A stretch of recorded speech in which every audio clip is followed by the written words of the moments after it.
Hello.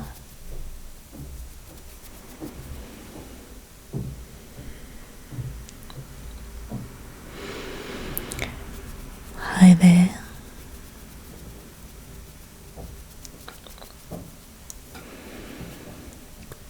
A warm welcome to the sunny side, where ASMR meets EFT.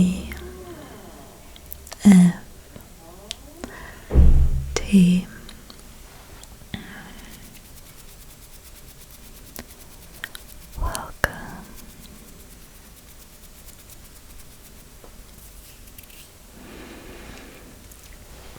Today I would like to talk a bit more in detail about what is actually going on when we do EFT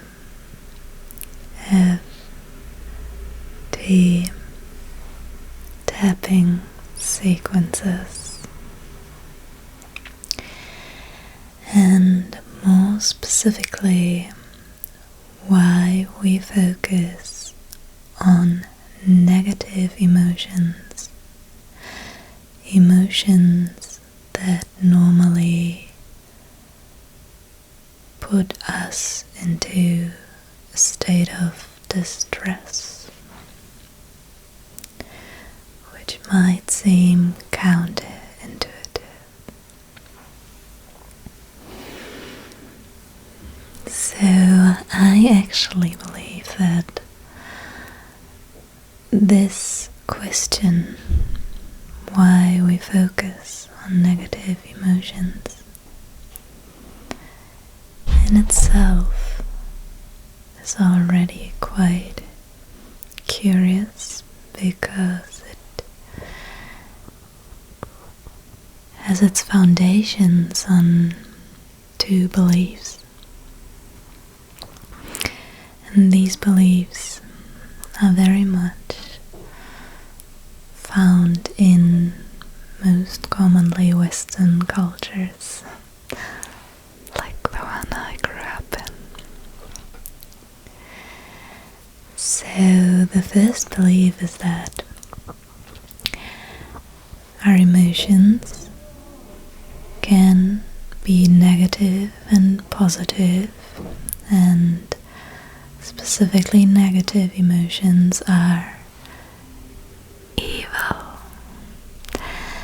and shall not be perceived.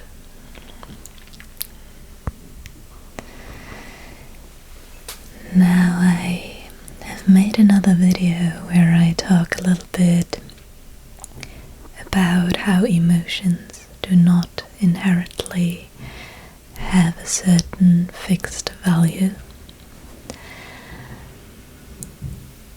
and that is the case, and they only feel painful or negative when they are linked to a memory, to a moment where we felt unsafe. Now the second belief is that focusing on negative emotions makes you weak and therefore worth less.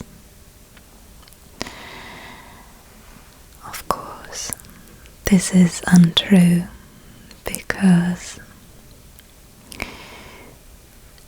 true strength, inner strength, actually comes from facing and processing any kind of emotion. So, to answer the question, why in EFT we focus on negative emotions. Emotions that are maybe painful or unpleasant. There's of course a short answer and a longer one. And I will start by giving the short answer for all of those who are in a hurry. The quick answer is that suppressing negative emotions, unfortunately, does not make them go away. Like you might have already noticed. Instead, we reduce our awareness, our self-awareness, and it might even lead to the consequence that this emotion will increase. Through EFT, we gently bring these emotions into awareness while tapping on certain meridian points, reducing our emotional stress on both a physical and a mental level.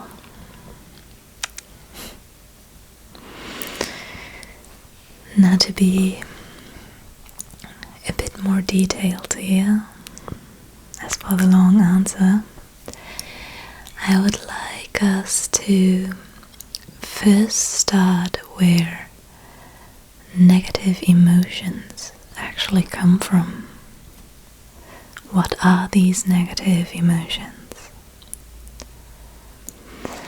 So, when we are born, we are more or less a blank slate. So we are very open for experiencing the world, and we are very aware. But we are also very helpless. We cannot feed ourselves or walk or talk, and we are very dependent on other people. So, inevitably, we face situations where we feel unsafe, where we feel threatened. And this can happen quite quickly. It can happen if we're just in discomfort and then we start crying and nobody's coming to help us. It can also be because we feel rejected, we experience fear, all in the end making us feel unsafe. And that is overwhelming. So when this happens, a part of us, so to say, freezes in time. It holds on to the pain, it holds on to the fear or the sadness or the confusion, because in the moment that it experiences it does not know how to process it.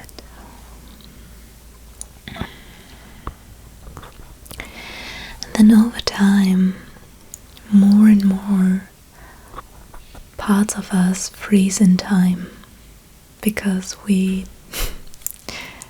as I already said, are quite helpless, and it is quite easy for us as very little infants to feel overwhelmed.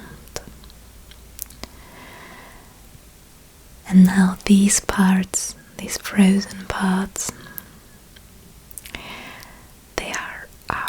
inner children. Now this term might be a little bit confusing because in fact this does not only happen during childhood, it also continues to happen when we're adults. And so these inner parts of us that freeze in time are not all at the age of children, at the children's age, but might also be 23, 46, whatever age you are right now. So now whenever we are faced by a similar situation to the one that made this part of us, this child of us, freeze in time, this part will be triggered again, and the same fear, the same sadness, the same confusion will flood into the present. But most of us, unfortunately, have not learned how to listen to these parts, how to deal with them, how to process these emotions. And instead, we often do what we were taught. What is, we suppress them, we push these parts of us away, we ignore them. It's a bit like, imagine there's a child and this child is scared and it is crying and overwhelmed. And now imagine you going to the child and telling the child, stop crying, you're overreacting, just get over it.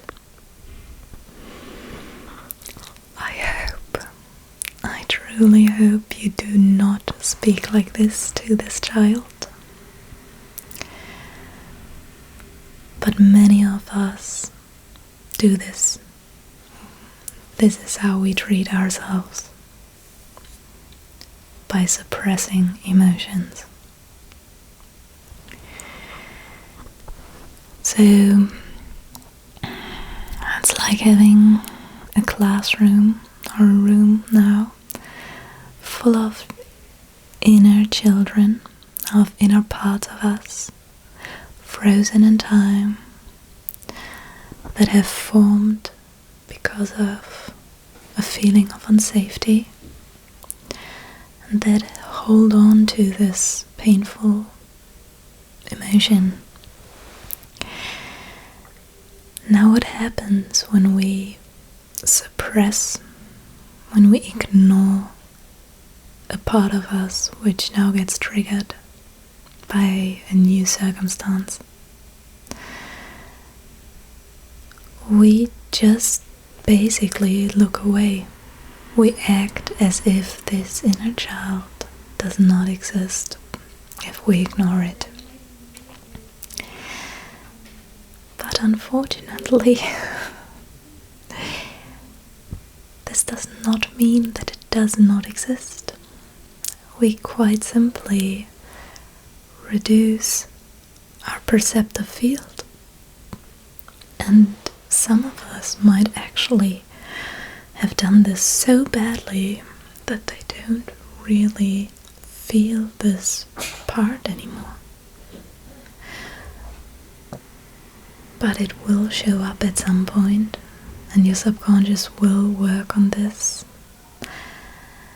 and this part will still be there, the part of you which is in pain and can be triggered. So now, what happens during EFT?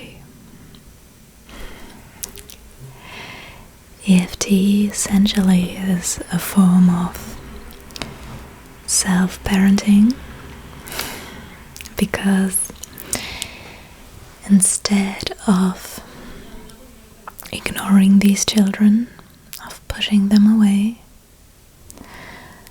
we do what we would like good parents to do. Firstly, we listen. So when we do EFT, we try to focus, we listen inside of ourselves, and we listen where the pain is coming from.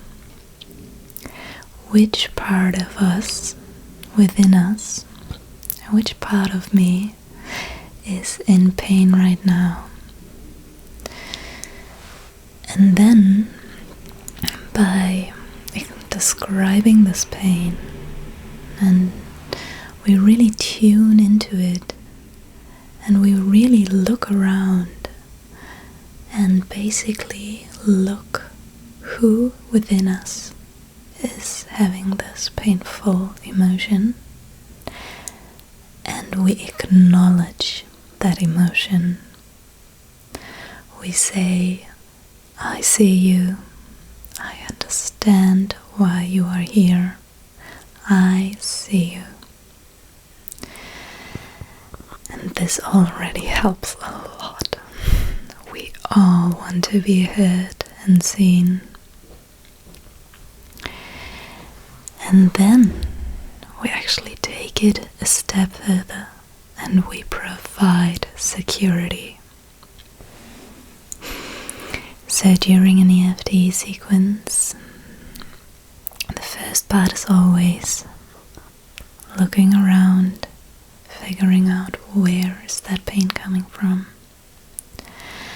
And then the second part is saying this magical phrase, and that is okay.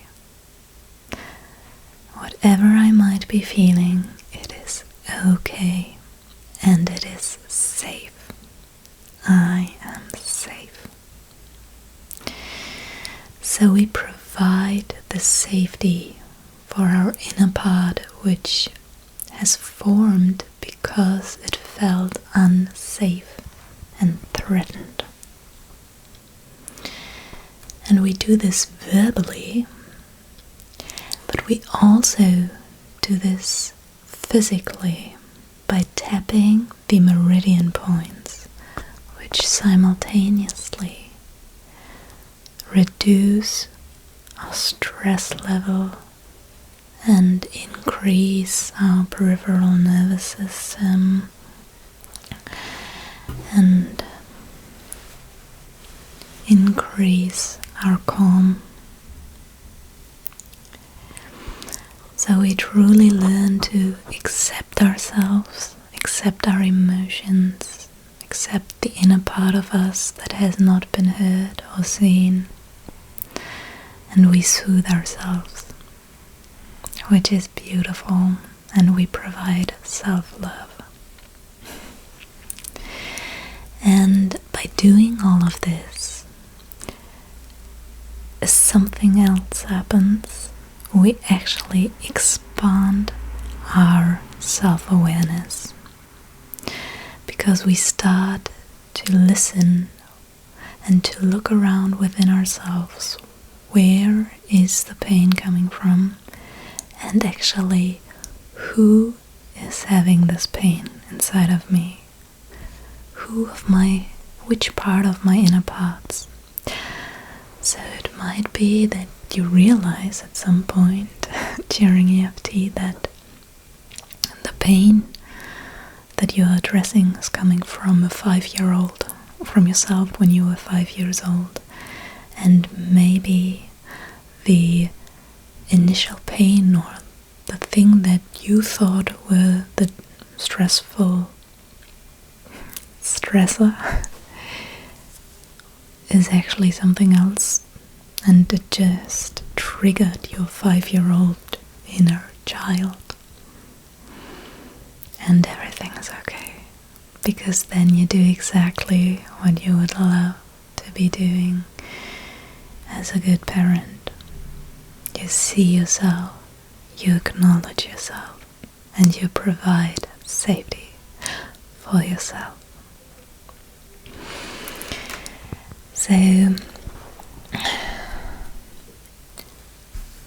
when most of us are growing up and most people go through life not really knowing and understanding where their emotions are coming from. They say, I'm anxious, I'm sad, I'm angry, but they don't see which part of them is actually angry and why. And EFT helps to expand and explore yourself and expand your awareness for yourself. So this shift is really, really profound because it allows us to step out of emotional reactivity to just be emotional and shout and whatnot, and brings us into a deeper self-awareness. And instead of being consumed by our emotions, we learn to observe them with compassion and understand them. So, this was the long answer. I would now like to talk a little bit why positive affirmations, why those might not work as effectively. So, don't get me wrong, I'm a big fan of affirmations. I do, and they do work. But the thing is, they can only work once your emotional charge has been reduced. Because just imagine telling yourself, I am enough, telling yourself, I look pretty, telling yourself, I am safe, sorry. But if there's a child in you which is in pain and which does not feel safe and does not feel pretty, then these words won't land. It's a bit like shouting into the wind, or like,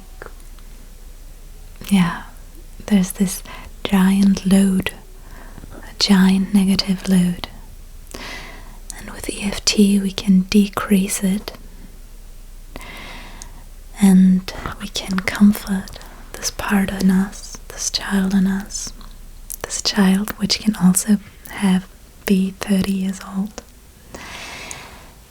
And then we can start with affirmations, and then they are very, very, very effective.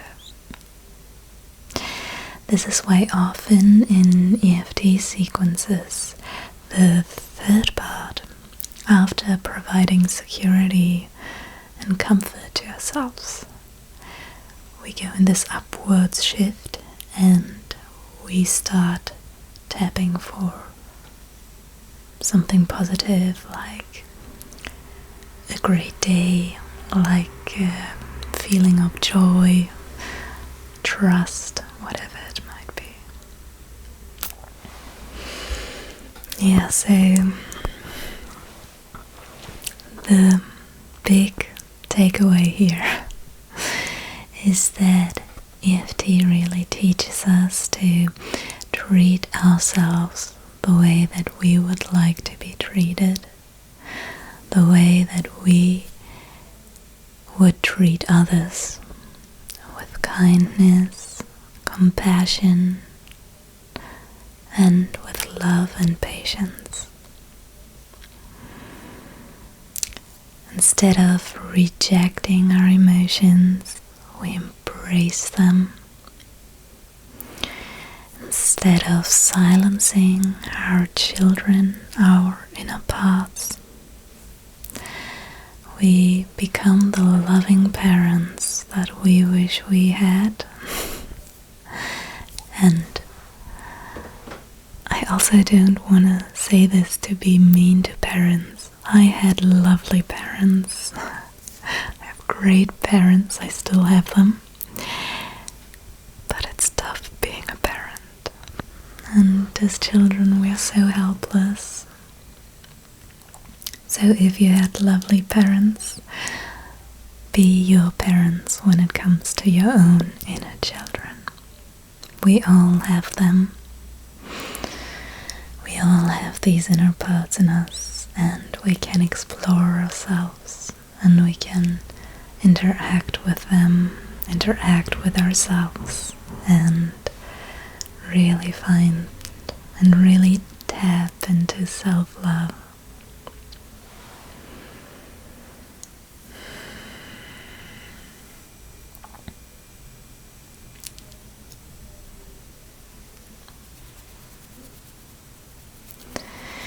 So, I hope you enjoyed this little educational video.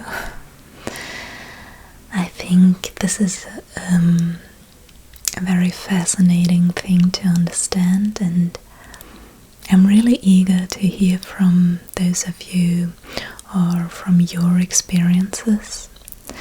If you have been tapping already for a longer amount of time, you might have already made similar experiences and have already found a few parts of yourself and have worked with yourself already in that depth. And if not, this is also okay. The very first thing we do in EFT is always listening to our pain. Where is this pain coming from? And this already does wonders. And we can already comfort ourselves, even if we don't really truly see ourselves or figure out where this pain is coming from. This is also why I often say that it takes, or it might take, more than one tapping sequence, because the first sequence usually really only shifts the attention to this part of us that is in pain. But maybe this child in us needs more attention than only one tapping sequence. And we have to soothe it and comfort it again and again, because children tend to cry not only once, but more often than that.